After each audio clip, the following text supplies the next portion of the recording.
In the shifting void between the known and the unutterable, where silicon minds dream of forgotten horrors, the abyss stirs. Welcome to AI Lovecraft, where machine intelligence weaves eldritch tales beyond mortal comprehension. Listen if you dare. Some things are not meant to be known. Tonight, we bring you one of H.P. Lovecraft's works. Please like, subscribe, and leave a comment. The Statement of Randolph Carter. I repeat to you, gentlemen, that your inquisition is fruitless. Detain me here forever if you will. Confine or execute me if you must. Have a victim to propitiate the illusion you call justice. But I can say no more that I have said already. Everything that I can remember, I have told you with perfect candor. Nothing has been distorted or concealed, and if anything remains vague, it is only because of the dark cloud which has come over my mind. That cloud and the nebulous nature of the horrors which brought it upon me. Again, I say I do not know what has become of Harley Warren, though I think, almost hope, that he is in peaceful oblivion, if there be anywhere so blessed a thing. It is true that I have for 5 years been his closest friend, and a partial sharer of his terrible researches into the unknown. I will not deny, though my memory is uncertain and indistinct, that this witness of yours may have seen us together, as he says, on the Gainesville Pike, walking towards Big Cypress Swamp at 11:30 on that awful night. That we bore electric lanterns, spades, and a curious coil of wire with attached instruments, I will even affirm, for these things all played a part in the single hideous scene which remains burned into my shaken recollection. But of what followed, and of the reason I was found alone and dazed on the edge of the swamp next morning, I must insist that I know nothing save what I told you over and over again.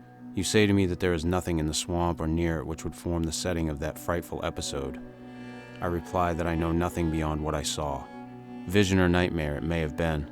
Vision or nightmare, I fervently hope it was. Yet it is all that my mind retains of what took place in those shocking hours after we left the sight of men, and why Harley Warren did not return, he or his shade, or some nameless thing I cannot describe, alone can tell. As I have said before, the weird studies of Harley Warren were well known to me, and to some extent shared by me. Of his vast collection of strange rare books on forbidden subjects, I have read all that are written in the languages of which I am master, but these are few as compared with those in languages I cannot understand. Most, I believe, are in Arabic, and the fiend-inspired book which brought on the end, the book which he carried in his pocket out of the world, was written in characters whose like I never saw elsewhere. Warren would never tell me just what was in that book. As to the nature of our studies, must I say that I no longer retain full comprehension? It seems to me rather merciful that I do not, for they were terrible studies, which I pursued more through reluctant fascination than through actual inclination.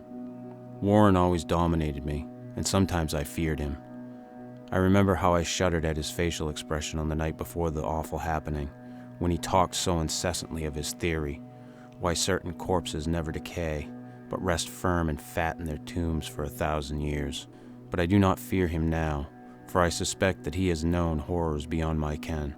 Now I fear for him. Once more I say that I have no clear idea of our object on that night. Certainly it had much to do with something in the book which Warren carried with him, that ancient book in undecipherable characters which had come to him from India a month before. But I swear I do not know what it was that we expected to find. Your witness says he saw us at 11:30 on the Gainesville Pike, headed for Big Cypress Swamp. This is probably true, but I have no distinct memory of it. The picture seared into my soul is of one scene only, and the hour must have been long after midnight, for a waning crescent moon was high in the vaporous heavens. The place was an ancient cemetery, so ancient that I trembled at the manifold signs of immemorial years. It was in a deep, damp hollow overgrown with rank grass, moss, and curious creeping weeds, and filled with a vague stench which my idle fancy associated absurdly with rotting stone. On every hand were the signs of neglect and decrepitude, and I seemed haunted by the notion that Warren and I were the first living creatures to invade a lethal silence of centuries. Over the valley's rim a wan, waning crescent moon peered through the noisome vapors that seemed to emanate from unheard-of catacombs, and by its feeble, wavering beams I could distinguish a repellent array of antique slabs, urns, cenotaphs, and mausolean facades all crumbling, moss-grown, and moisture-stained. and partially concealed by the gross luxuriance of the unhealthy vegetation. My first vivid impression of my own presence in this terrible necropolis concerns the act of pausing with Warren before a certain half-obliterated sepulchre, and of throwing down some burdens which we seemed to have been carrying. I now observed that I had with me an electric lantern and 2 spades, whilst my companion was supplied with a similar lantern and a portable telephone outfit.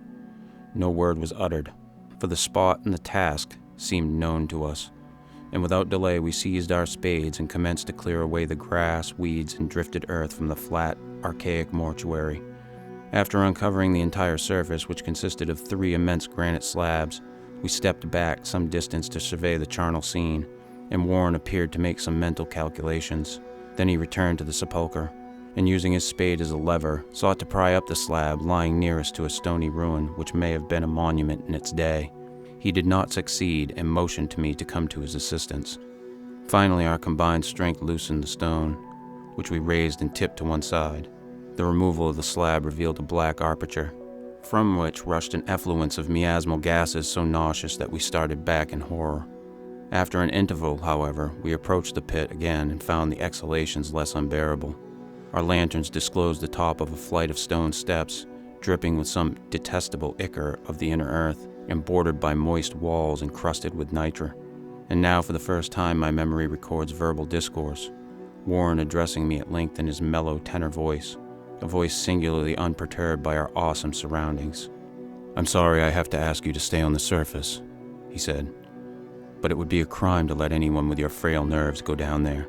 You can't imagine, even from what you have read and from what I've told you, the things I shall have to see and do. It's fiendish work, Carter, and I doubt if any man without ironclad sensibilities could ever see it through and come up alive and sane. I don't wish to offend you, and heaven knows I'd be glad enough to have you with me, but the responsibility is in a certain sense mine, and I couldn't drag a bundle of nerves like you down to a probable death or madness.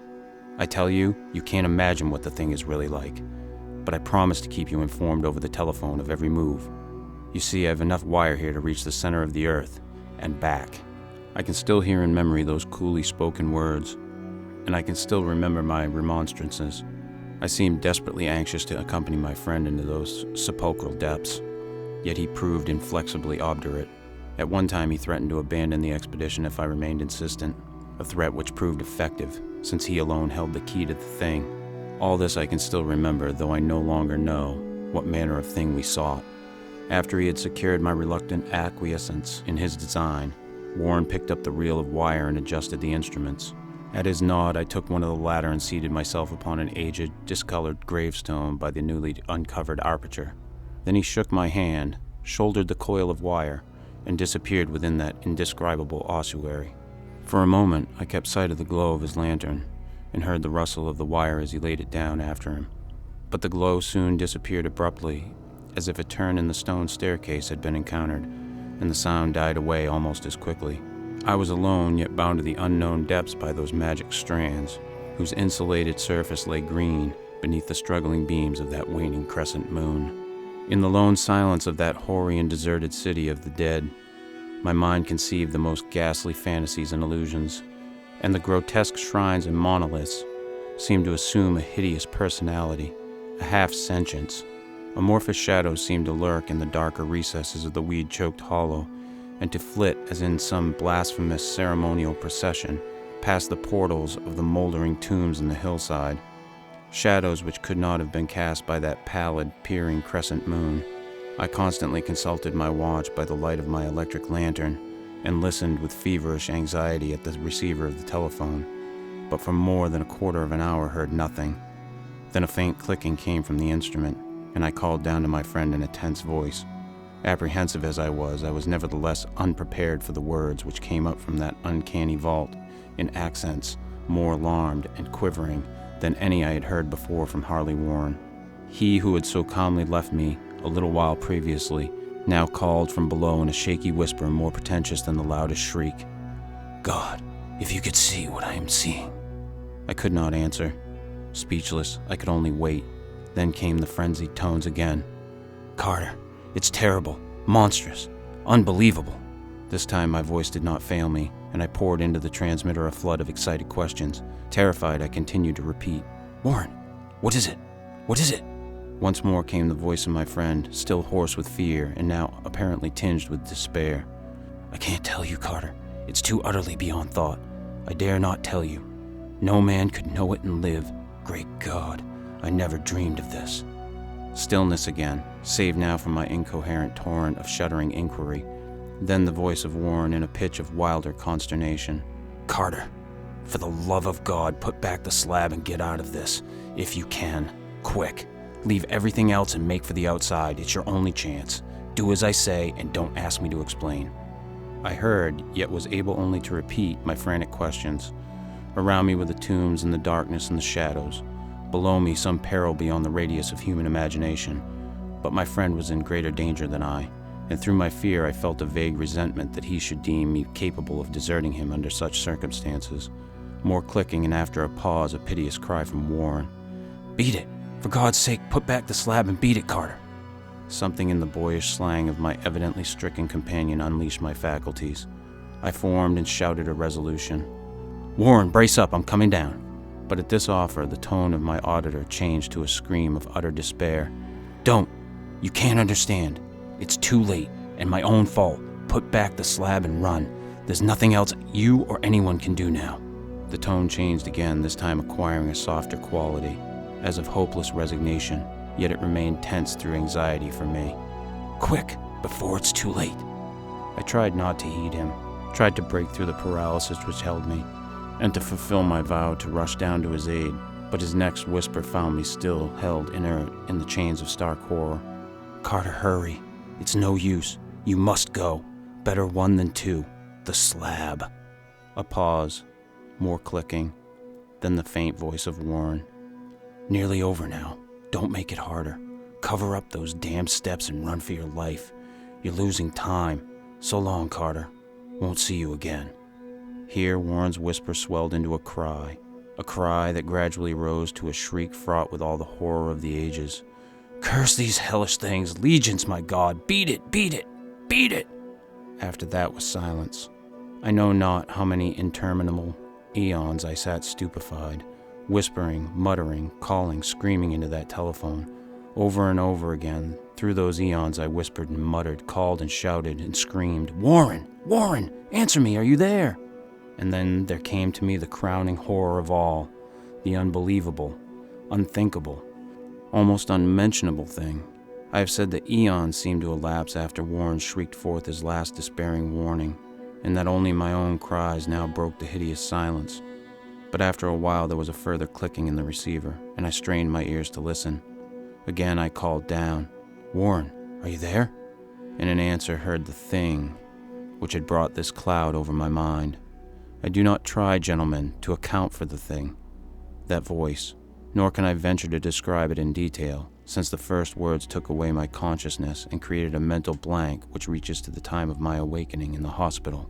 Shall I say that the voice was deep, hollow, gelatinous, remote, unearthly, inhuman, disembodied? What shall I say? It was the end of my experience, and is the end of my story. I heard it, and knew no more. Heard it as I sat petrified in that unknown cemetery in the hollow, amidst the crumbling stones and the falling tombs, the rank vegetation and the miasmal vapors. Heard it well up from the most innermost depths of that damnable open sepulchre as I watched amorphous, necrophagous shadows dance beneath an accursed waning moon. And this is what it said: "You fool, Warren is dead."